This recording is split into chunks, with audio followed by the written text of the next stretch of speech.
ಆತ್ಮೀಯ ಬಂಧುಗಳೇ, ಶ್ರೀಮದ್ ಭಾಗವತಂ ಸ್ಕಂದ 3 ಭಾಗ 2 ಅಧ್ಯಾಯ 23 ದೇವಹೂತಿಯ ಪ್ರಲಾಪ.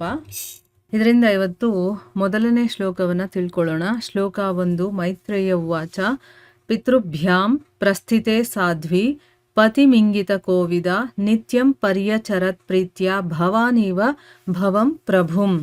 ಅನುವಾದ: ಮೈತ್ರೇಯರು ಹೀಗೆ ಮುಂದುವರಿಸಿದರು.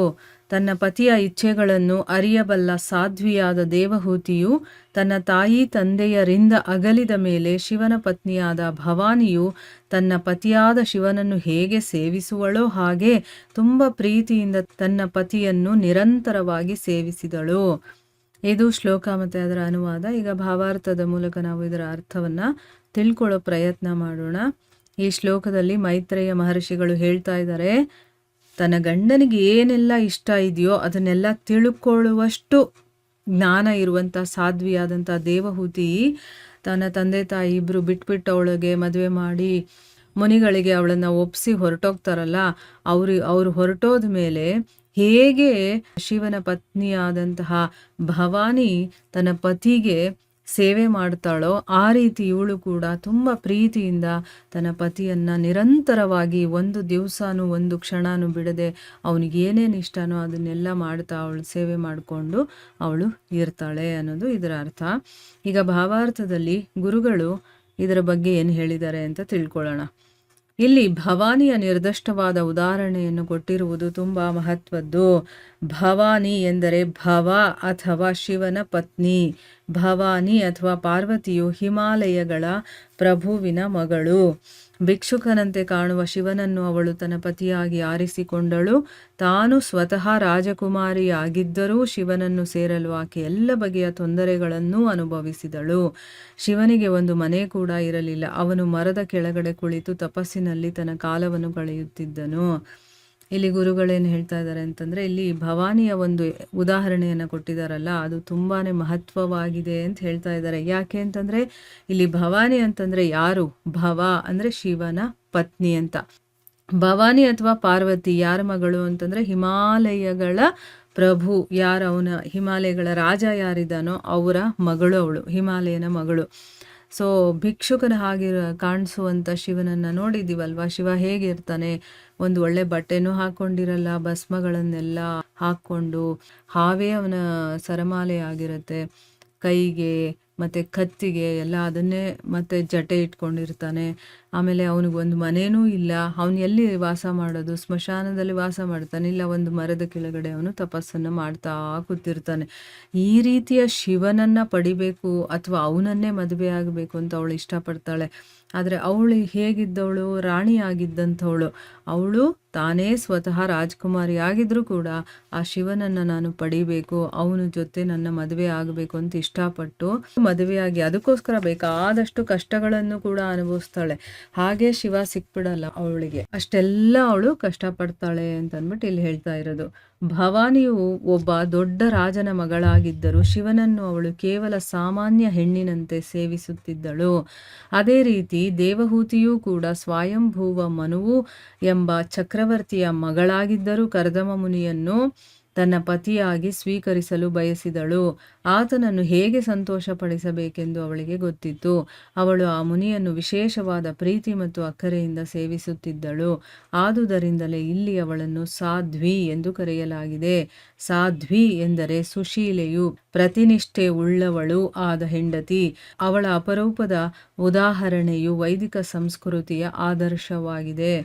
ಅಂದರೆ ಇಲ್ಲಿ ಭವಾನಿ ಒಬ್ಬ ದೊಡ್ಡ ರಾಜನ ಮಗಳಾದರೂ ಕೂಡ ಏನೂ ಇಲ್ಲದೇ ಇರುವಂಥ, ಅಂದರೆ ಏನು, ನೋಡೋದಕ್ಕೆ ಅವನು ಸನ್ಯಾಸಿ ಥರ ಇರ್ತಾನೆ ಅಂಥ ಶಿವನನ್ನು ಅವಳು ಕೇವಲ ಒಬ್ಬ ಸಾಮಾನ್ಯ ಹೆಂಗಸು, ಅವಳು ರಾಜಕುಮಾರಿ ಅನ್ನೋದನ್ನು ಮರೆತು ಅವಳು ಒಬ್ಬ ಸಾಧಾರಣ ಹೆಂಗಸು ಹೇಗೆ ಸೇವೆ ಮಾಡ್ತಾಳೋ ಆ ರೀತಿ ಸೇವೆ ಮಾಡ್ತಾ ಇದ್ಲು. ಇಲ್ಲಿ ಹೇಗೆ ಪಾರ್ವತಿ ಮತ್ತು ಶಿವನೋ ಅದೇ ರೀತಿ ದೇವಹೂತಿ ಕೂಡ ಸ್ವಯಂಭೂವ ಮನು ಅನ್ನುವಂಥ ಚಕ್ರವರ್ತಿಯ ಮಗಳಾಗಿದ್ದರೂ, ಅವಳು ರಾಜಕುಮಾರಿ ಆಗಿದ್ರೂ ಕೂಡ ಇಲ್ಲಿ ಕರ್ದಮ ಮುನಿಯನ್ನು ತನ್ನ ಪತಿಯಾಗಿ ಸ್ವೀಕಾರ ಮಾಡೋದಕ್ಕೆ ಅವಳು ಇಷ್ಟಪಟ್ಲು, ಮತ್ತು ಅವನನ್ನು ಹೇಗೆ ಸಂತೋಷವಾಗಿ ಇಟ್ಕೊಂಡಿರಬೇಕು ಅನ್ನೋದು ಅವಳಿಗೆ ಗೊತ್ತಿತ್ತು. ಆ ಮುನಿಗೆ ಪ್ರೀತಿ, ವಿಶ್ವಾಸ, ಅಕ್ಕರೆ ಈ ರೀತಿ ಅವಳು ಸೇವೆ ಮಾಡ್ತಾ ಇದ್ಲು. ಅದಕ್ಕಿಲ್ಲಿ ಸಾಧ್ವಿ ಅಂತ ಅವಳನ್ನು ಕರೆದಿರೋದು. ಸಾಧ್ವಿ ಅಂತಂದ್ರೆ ಏನು? ಸುಶೀಲೆ, ಒಳ್ಳೆ ಗುಣ ನಡತೆ ಇರುವಂಥವಳು, ಮತ್ತು ಪ್ರತಿನಿಷ್ಠೆ ಇರುವಂಥವಳು, ಗಂಡನ ಮೇಲೆ ನಿಷ್ಠೆ ಇರುವಂಥವಳು ಆದಂಥ ಹೆಂಡತಿ. ಈ ರೀತಿಯ ಒಂದು ಅಪರೂಪದ ಉದಾಹರಣೆ ವೈದಿಕ ಸಂಸ್ಕೃತಿಯ ಒಂದು ಆದರ್ಶವಾಗಿದೆ ಅಂತ ಇಲ್ಲಿ ಗುರುಗಳು ಹೇಳ್ತಾ ಇದ್ದಾರೆ. ಪ್ರತಿಯೊಬ್ಬ ಹೆಂಗಸು ದೇವಹೂತಿ ಅಥವಾ ಭವಾನಿಯ ಹಾಗೆ ಒಳ್ಳೆಯವಳು, ಸುಶೀಲೆಯು ಆಗಿರಬೇಕೆಂದು ನಿರೀಕ್ಷಿಸಲಾಗುತ್ತದೆ. ಹಿಂದೂ ಸಮಾಜದಲ್ಲಿ ಈಗಲೂ ಮದುವೆಯಾಗದ ತರುಣಿಯರು ಶಿವನ ಪೂಜೆ ಮಾಡಬೇಕೆಂದು ಶಿಕ್ಷಣ ನೀಡಲಾಗುತ್ತದೆ. ಶಿವನಂತಹ ಪತಿಯೇ ಆ ಹೆಣ್ಣು ಮಕ್ಕಳಿಗೆ ದೊರೆಯಲಿ ಎಂಬುದು ಅದರ ಹಿಂದಿರುವ ಉದ್ದೇಶ. ಶಿವನು ನಿಜಕ್ಕೂ ಆದರ್ಶ ಪತಿ. ಹೀಗೆ ಹೇಳುತ್ತಿರುವುದು ಐಶ್ವರ್ಯ ಮತ್ತು ಇಂದ್ರಿಯ ಭೋಗದ ದೃಷ್ಟಿಯಿಂದಲ್ಲ, ಶಿವನು ಭಕ್ತರಲ್ಲೆಲ್ಲ ಶ್ರೇಷ್ಠನು ಎಂಬುದು ಅದಕ್ಕೆ ಕಾರಣ. ಇಲ್ಲೇನು ಹೇಳ್ತಾ ಇದ್ದಾರೆ ಅಂತಂದರೆ, ಒಬ್ಬ ಹೆಣ್ಣು ಮಗಳು ದೇವಹೂತಿ ಮತ್ತು ಭವಾನಿಯ ಹಾಗೆ ಒಳ್ಳೆಯವಳು, ಸುಶೀಲೆ ಆಗಿರಬೇಕು ಅಂತ ಎಲ್ಲರೂ ನಿರೀಕ್ಷೆ ಮಾಡ್ತಾರೆ. ಈಗಿನ ನಮ್ಮ ಹಿಂದೂ ಸಮಾಜದಲ್ಲಿ ಯಾರಿಗಾದರೂ ಮದುವೆ ಆಗಿಲ್ಲ ಅಂತಂದರೆ ತರುಣಿಯರಿಗೆ ಅವರು ಶಿವನ ಪೂಜೆ ಮಾಡಬೇಕು ಅನ್ನೋದು ಕೂಡ ಹೇಳ್ಕೊಡ್ತಾರೆ. ಯಾಕಂದರೆ ಶಿವನ ಹಾಗೆ ಇರುವಂಥ ಗಂಡನೇ ಸಿಗಲಿ ಅಂತ ಅಂದ್ಬಿಟ್ಟು. ಯಾಕೆ? ಶಿವ ನಿಜವಾಗ್ಲೂ ಒಬ್ಬ ಆದರ್ಶ ಪತಿ ಅಂತಂದ್ಬಿಟ್ಟು. ಇಲ್ಲಿ ಹೇಳ್ತಾ ಇರೋದು ಐಶ್ವರ್ಯ, ಮನೆ, ಬಂಗ್ಲೆ, ಇಂದ್ರಿಯ ಭೋಗದ ದೃಷ್ಟಿಯಿಂದ ಅಲ್ಲ, ಶಿವ ಭಕ್ತರಲ್ಲೆಲ್ಲ ಶ್ರೇಷ್ಠ ಅನ್ನುವಂಥ ಒಂದು ಕಾರಣಕ್ಕೆ ಅಂತ ಇಲ್ಲಿ ಹೇಳಿದ್ದಾರೆ. ವೈಷ್ಣವಾನಾಂ ಯಥಾ ಶಂಭು, ಶಂಭು ಅಥವಾ ಶಿವನು ಆದರ್ಶ ವೈಷ್ಣವ ಎಂಬುದು ಈ ಮಾತಿನ ಅರ್ಥ. ಶಿವನು ಯಾವಾಗಲೂ ಶ್ರೀರಾಮನ ಧ್ಯಾನ ಮಾಡುತ್ತಾನೆ. ಹರೇ ರಾಮ ರಾಮ ರಾಮ ಹರೇ ಹರೇ ಎಂದು ಜಪಿಸುತ್ತಿರುತ್ತಾನೆ. ಶಿವನದು ಒಂದು ಬಗೆಯ ವೈಷ್ಣವ ಸಂಪ್ರದಾಯ. ಅದನ್ನು ವಿಷ್ಣು ಸ್ವಾಮಿ ಸಂಪ್ರದಾಯ ಎಂದು ಕರೆಯಲಾಗುತ್ತದೆ. ಮದುವೆಯಾಗದ ಹೆಣ್ಣು ಮಕ್ಕಳು ಶಿವನನ್ನು ಪೂಜಿಸಿ ಅವನಂತಹ ವೈಷ್ಣವ ಪತಿಯನ್ನು ಪಡೆಯಲು ಬಯಸುತ್ತಾರೆ. ಭೋಗ ತೃಪ್ತಿಗಾಗಿ ತುಂಬ ಶ್ರೀಮಂತನಾದ ಅಥವಾ ಧನವಂತನಾದ ಗಂಡನನ್ನು ಆರಿಸಿಕೊಳ್ಳುವಂತೆ ಹುಡುಗಿಯರಿಗೆ ಶಿಕ್ಷಣ ನೀಡಲಾಗುವುದಿಲ್ಲ. ಅದಕ್ಕೆ ಬದಲಾಗಿ ಭಕ್ತಿ ಸೇವೆಯಲ್ಲಿ ಶಿವನನ್ನು ಹೋಲುವ ಪತಿಯನ್ನು ಪಡೆಯುವುದು ಅದೃಷ್ಟವಶಾತ್ ಸಾಧ್ಯವಾದರೆ ಅವಳ ಬದುಕು ಸಾರ್ಥಕವಾಗುತ್ತದೆ ಎಂದು ಭಾವಿಸಲಾಗುತ್ತದೆ. ಹೆಂಡತಿಯು ತನ್ನ ಪತಿಯನ್ನು ಅವಲಂಬಿಸಿರುತ್ತಾಳೆ. ಒಂದು ವೇಳೆ ಪತಿಯು ವೈಷ್ಣವನಾಗಿದ್ದರೆ ಪತಿಯ ಭಕ್ತಿ ಸೇವೆಯಲ್ಲಿ ಅವಳೂ ಪಾಲು ಪಡೆಯುತ್ತಾಳೆ. ಕಾರಣ ಅವಳು ತನ್ನ ಪತಿಗೆ ಸೇವೆ ಸಲ್ಲಿಸುತ್ತಿರುತ್ತಾಳೆ. ಗೃಹಸ್ಥ ಜೀವನದಲ್ಲಿ ಪತಿಪತ್ನಿಯರ ನಡುವೆ ಇಂತಹ ಸೇವಾಭಾವ ಮತ್ತು ಪ್ರೀತಿ ಪರಸ್ಪರ ಇರುವುದು ಆದರ್ಶವೆಂದು ಭಾವಿಸಲಾಗುತ್ತದೆ. ಗುರುಗಳು ಇಲ್ಲಿ ಒಂದು ಲೈನ್ ಹೇಳ್ತಾ ಇದ್ದಾರೆ. ಏನು? ವೈಷ್ಣವಾನಾಂ ಯಥಾಶಂಭು, ವೈಷ್ಣವರಲ್ಲಿ ಶಿವನ ಹಾಗೆ ಅಂತ. ಅಂದ್ರೆ ಏನು? ಶಿವ ಆದರ್ಶ ವೈಷ್ಣವ ಅನ್ನೋದು ಇದರ ಅರ್ಥ. ಶಿವ ಯಾವಾಗಲೂ ಏನು ಮಾಡ್ತಾನೆ? ಕಣ್ಮುಚ್ಕೊಂಡು ತಪಸ್ ಮಾಡ್ತಾ ಇರುವಂಥ ಫೋಟೋಗಳನ್ನು, ವಿಗ್ರಹಗಳನ್ನು ನಾವು ತುಂಬ ನೋಡ್ತೀವಿ. ಅಂದರೆ ಯಾವಾಗಲೂ ಆ ರಾಮನ ಧ್ಯಾನದಲ್ಲೇ ಮಗ್ನನಾಗಿರ್ತಾನವನು ಅಂತ ಅರ್ಥ. ಆಮೇಲೆ ಶಿವನದೇ ಒಂದು ಸಂಪ್ರದಾಯ ಇದೆ. ಈಗ 4 ಸಂಪ್ರದಾಯಗಳಿದೆಯಲ್ವ, ಅದರಲ್ಲಿ ಶಿವನದು ಕೂಡ ಒಂದು ಸಂಪ್ರದಾಯ ಇದೆ. ಅದನ್ನು ವಿಷ್ಣು ಸ್ವಾಮಿ ಸಂಪ್ರದಾಯ ಅಂತ ಕರೀತಾರೆ. ಈಗ ರಾಮಾನುಜ ಸಂಪ್ರದಾಯ, ಮಧ್ವ ಸಂಪ್ರದಾಯ ಅಂತೆಲ್ಲ ಇದೆಯಲ್ಲ, ಅದೇ ರೀತಿ ವಿಷ್ಣು ಸ್ವಾಮಿ ಸಂಪ್ರದಾಯ ಅಂತ ಕೂಡ ಇದೆ. ಮದುವೆ ಆಗದೇ ಇರುವಂತಹ ಹೆಣ್ಣುಮಕ್ಕಳು ಶಿವನನ್ನು ಪೂಜೆ ಮಾಡಿ ಅಂಥ ಒಬ್ಬ ವೈಷ್ಣವ ಪತಿಯನ್ನು, ಅಂದರೆ ಏನು, ಭಕ್ತನಾಗಿರಬೇಕು ತನ್ನ ಗಂಡ. ಆ ರೀತಿಯ ಒಬ್ಬ ಗಂಡು ನನಗೆ ಸಿಗಲಿ, ಅಥವಾ ನನ್ನ ಮಗಳಿಗೆ ಅಂತ ಒಂದು ಗಂಡು ಸಿಗಲಿ ಅಂತ ಆ ಮಗಳ ಕೈಯಲ್ಲಿ ಆ ರೀತಿ ಮಾಡಿಸ್ತಾರೆ ಪೂಜೆನ. ಸೊ ಭೋಗ ತೃಪ್ತಿಗೋಸ್ಕರ ತುಂಬ ಶ್ರೀಮಂತನಾಗಿರುವಂಥವನು, ಹಣ ಆಸ್ತಿ ಇರುವಂಥವನನ್ನ ಮದುವೆ ಆಗುವಂಥ ಮನೆಯಲ್ಲಿ ಯಾವತ್ತೂ ಹೇಳ್ಕೊಡ್ತಾ ಇರಲಿಲ್ಲ ತಂದೆ ತಾಯಿಗಳು. ಆದರೆ ಈಗಿನ ಕಾಲ ಬೇರೆ ಆಗಿದೆ. ಇವಾಗ ಗುಣ ನಡತೆಗಿಂತ ಆಸ್ತಿ ಅಂತಸ್ತು ಹೇಗಿದೆ, ಚೆನ್ನಾಗಿದೆಯಾ ಅದನ್ನು ನೋಡಿ ಮದುವೆ ಮಾಡಿಕೊಡ್ತಾರೆ. ಆಮೇಲೆ ಮಕ್ಕಳಿಗೆ ಹೇಳ್ಕೊಡ್ತಾರೆ ಕೂಡ ಅದೇ ರೀತಿನೇ. ಆ ಹುಡುಗಿ ರೆಡಿಯಾಗಿದ್ರು ಕೂಡ ತಂದೆ ತಾಯಿಗಳೇ ಇವಾಗ ಆ ರೀತಿ ಹೇಳ್ಕೊಡ್ತಾರೆ. ಅವ್ನಿಗೇನು ಇಲ್ಲ, ಅವನಿಗೆ ಕೆಲಸ ಸರಿಯಾಗಿಲ್ಲ, ಕಾರ್ ಇಲ್ಲ, ಬಂಗ್ಲೆ ಇಲ್ಲ, ಅವನೇನು ಮದುವೆ ಆಗ್ತೀಯ ಅಂತಂದ್ಬಿಟ್ಟು. ಅದು ತಪ್ಪು. ಯಾಕೆಂದರೆ ಅದು ಯಾವುದೂ ನಮ್ಮ ಹಿಂದೆ ಬರುವಂಥದ್ದಲ್ಲ. ಅವನು ಮೊದಲು ಭಕ್ತನಾಗಿದ್ದರೆ, ಅವನಲ್ಲಿ ಒಳ್ಳೆ ಗುಣಗಳಿದ್ದಾಗ ಇವಳು ಕೂಡ ಆ ಭಕ್ತಿಯಲ್ಲಿ ಪಾಲನ್ನು ಪಡಿತಾಳೆ. ಗಂಡ ಏನು ಮಾಡ್ತಾನೋ ಅದರಲ್ಲಿ ಅರ್ಧ ಪಾಲು ಹೆಂಡತಿಗೆ ಬರುತ್ತೆ. ಅದಕ್ಕೋಸ್ಕರನೇ ಗಂಡ ಆಗಿರುವಂಥವನು ಒಬ್ಬ ವೈಷ್ಣವನಾಗಿದ್ದರೆ ತುಂಬ ಒಳ್ಳೆಯದು. ಭಕ್ತಿ ಸೇವೆಯಲ್ಲಿ ಶಿವನನ್ನು ಹೋಲುವಂಥ ಪತಿಯನ್ನು ಪಡೆಯೋದು ನಿಜವಾಗ್ಲೂ ನಮಗೇನಾದರೂ ಸಿಕ್ಕಿದ್ರೆ ನಿಜವಾಗ್ಲೂ ಅಂತಹ ಹೆಣ್ಣು ಮಗಳ ಬದುಕು ಸಾರ್ಥಕವಾಗುತ್ತೆ ಅಂತ ಭಾವಿಸ್ತಾ ಇದ್ರು. ಇವಾಗ ಭಕ್ತಿಗೆಲ್ಲ ಏನು ಜಾಗನೇ ಇಲ್ಲ, ಬರೀ ಇವಾಗ ಅಂತಸ್ತನ್ನು ನೋಡ್ತಾರೆ ಹೊರತು ಭಕ್ತಿ ಇದೆಯಾ, ಅವನು ಒಳ್ಳೆ ನಡತೆ ಇದೆಯಾ, ಅದ್ಯಾವುದನ್ನು ನೋಡೋದಿಲ್ಲ. ಇನ್ನೊಂದೇನು ಅಂತಂದರೆ, ಹಿಂದಿನ ಕಾಲದಲ್ಲಿ ಹೆಂಡತಿ ತನ್ನ ಪತಿಯನ್ನು ಅವಲಂಬಿಸುತ್ತಾ ಇದ್ಲು, ಅಂದರೆ ಅವನ ಮೇಲೆ ಡಿಪೆಂಡ್ ಆಗಿರ್ತಾ ಇದ್ಲು.